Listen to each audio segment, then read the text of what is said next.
కాంగ్రెస్ సర్కార్పై BRS working president KTR మండిపడ్డారు. జూరాల ప్రాజెక్టులోని 9వ నంబర్ గేట్ రూప్ తెగిపోవడం కాంగ్రెస్ సర్కారు నిర్లక్ష్యానికి నిలువెత్తు నిదర్శనమన్నారు.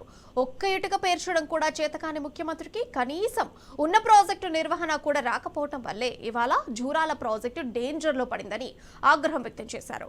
ప్రతి ఏటా వరద వస్తుందని తెలిసినా స్పిల్వే వద్ద మెయింటెనెన్స్ పనులు చేయించడంలో రేవంత్ సర్కారు నిర్లిప్తత స్పష్టంగా కనిపిస్తోందన్నారు. జూరాలకు క్రమంగా వరద ఉధృతి పెరుగుతున్న నేపథ్యంలో ముఖ్యమంత్రి, మంత్రులు ఇప్పటికైనా మొద్దు నిద్ర వీడాలని కేటీఆర్ సూచించారు. ఇప్పటికే ఈ ప్రభుత్వ అసమర్థత వల్ల ఎస్ఎల్బీసీ టన్నెల్ కుప్పకూలి 8 మంది నిండు ప్రాణాలు గాలిలో కలిసిపోయాయన్నారు. పెద్దవాగుకు గండిపడి 16 గ్రామాలు ముంపునకు గురయ్యాయని తెలిపారు. వట్టెం పంప్ హౌస్ మునిగిపోయింది. సుంకిశాల రిటైనింగ్ వాల్ కుప్పకూలి 100 కోట్ల నష్టం వాటిల్లిందని గుర్తు చేశారు. ఇక ఇప్పుడు జూరాల 9వ నంబర్ గేట్ రోప్ తెగిపోవడంతో పాటు ఇతర గేట్ల రోప్లు బలహీనంగా ఉండటం ప్రాజెక్టును ప్రమాదంలోకి నెట్టిందని కేటీఆర్ మండిపడ్డారు. ప్రభుత్వం వెంటనే దిగువ ప్రాంతాల ప్రజలను అప్రమత్తం చేయాలని సూచించారు.